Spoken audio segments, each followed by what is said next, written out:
Iran का enriched uranium Russia में रहे।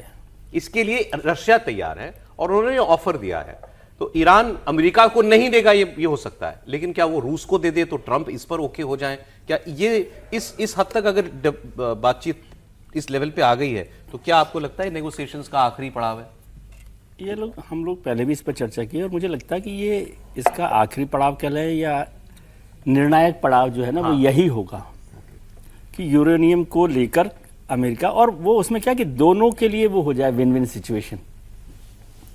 आप ये समझें कि ईरान सरेंडर कर रहा है ऐसा ना लगे और अमेरिका हार गया है ऐसा ना लगे, तो उसके बीच का रास्ता। और वो विद अस का मतलब भी, जब ट्रंप साहब विद अस कह रहे हैं, उसका मतलब है कि भाई आप मत रखिए अपने पास, कम से कम, है ना, ईरान के पास नहीं रहने, ईरान के पास नहीं रहने देंगे। और ईरान कह रहा है कि हम आपको नहीं देंगे और हम इसको वैसे भी यूज नहीं कर रहे। तो दोनों के लिए एक रेस्पेक्टेबल विन विन सिचुएशन जैसा आ जाए। क्या ट्रंप साहब इसके लिए तैयार हो जाएंगे कि भाई पुतिन के लिए पास हो जाए या किसी और मीडिएटर कंट्री के पास हो जाए? ये भी हो सकता है। और इसका एक और रास्ता हो सकता है जिसके लिए पता नहीं तैयार होंगे कि भाई कोई गारंटर हो जाए। ईरान की गारंटी कौन लेगा सर? नहीं, गारंटी होती है, मतलब कोई ना कोई बातचीत तो चलती रहती है ना कि, और ऐसा तो नहीं है सारे दोस्तों के ऊपर तो बम, दोस्त नहीं, मतलब पड़ोसियों तक को तो छोड़ा नहीं। जैसे कतर अभी इसमें मीडिएट कर रहा है, रशिया उनके साथ है, चाइना उनके साथ है, तो कोई गारंटर के तौर पर हो जाए और ये बात हो जाए कि भाई ये जो है यूरेनियम यहाँ रखा रहेगा और इसका यूज हम नहीं कर रहे।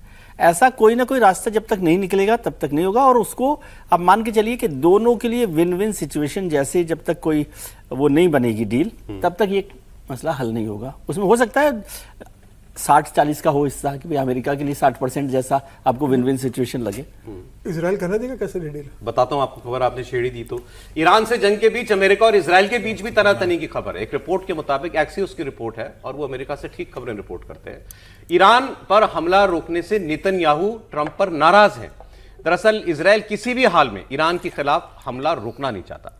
नेतन्याहू का कहना है कि ईरान से डील की बजाय उस पर हमला ही करना चाहिए और इस जो रिजीम है इसको हम किसी भी तरह हटाएं, ताकि ईरान, और नहीं तो कम से कम इतना करें कि ईरान पूरी तरह कमजोर हो जाए, चैलेंज ना कर पाए भविष्य में।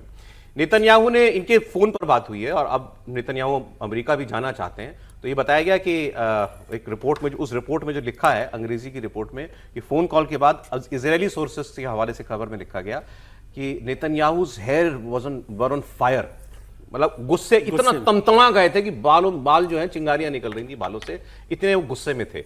वो चाहते हैं युद्ध हो और ट्रंप अब इस वक्त शायद वो नहीं चाह रहे कि मिलिट्री रिस्पांस दिया जाए, बोले वो कुछ भी, लेकिन वो फिलहाल ये चाहते हैं कि ये मामला अगर बिना बम गोली बारूद के निपट जाए तो और बेहतर है। और इसमें क्योंकि अब उनको इतना तो पता चली गया और ये सारी रिपोर्ट्स आ गई हैं कितने बिलियन डॉलर का नुकसान उनका हो गया, 45 जहाज जो हैं वो उनके गिर गए थे। तो उनको पता लग गया है कि भाई आप मिलिटरीली तो ईरान को ऐसा नहीं है कि आप 2-5 हफ्ते के अंदर खत्म कर दोगे, वो आपने करके देख लिया, 2 महीने आप नहीं कर पाए हैं। तो अब इसलिए वो चाहते हैं कि बातचीत के जरिए ही कोई ऐसा रास्ता निकल जाए कि हमारी भी नाक रह जाए और ईरान भी कुछ कहने लायक हो। त्रिपाठी जी, हाँ साहब कुछ बोलना चाह रहे थे इसमें? नहीं, त्रिपाठी नहीं, देखिए मुझे मतलब इस पर तो हम लोग लगभग पहले से ही कह रहे हैं कि रास्ता ही निकालने की बात है। और जो ये खबर आई, ये जो इजराइल और यानी एक तरह से कहें कि ट्रंप और नेतन्याहू की बात करें, वो भी इसीलिए क्योंकि इजराइल शायद उस तरह से नहीं देख रहा है जिस तरह से ट्रंप देख रहा है। ट्रंप निकलने के हर रास्ते खोज रहे हैं और इजराइल जाके क्या है धीरे से एक और कैप मार के चला आता है। तो असली मुश्किल वहां हो गई।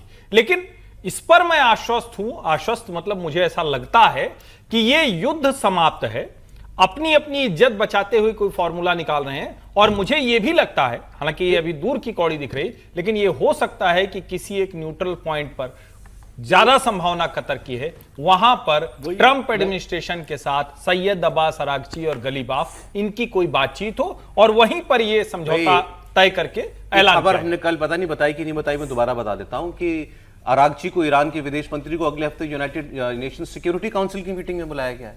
सिक्योरिटी काउंसिल में कौन बैठता है? अमेरिका, चाइना, रशिया, फ्रांस, चीन, फ्रांस, ये देश बैठते हैं। तो वहां चीन भी है, वहां अमेरिका भी है, बढ़िया है, वहीं जाए, वहां सारी बात हो उनकी। देखिए मैं तो पहले दिन से ये मानता हूं, मतलब ये कोई उस तरह की कोई रिपोर्टेड नहीं है, लेकिन मैं पहले दिन से मानता हूं कि अमेरिका की बातचीत तो अरागची और गलीबाफ के साथ ही हो रही है।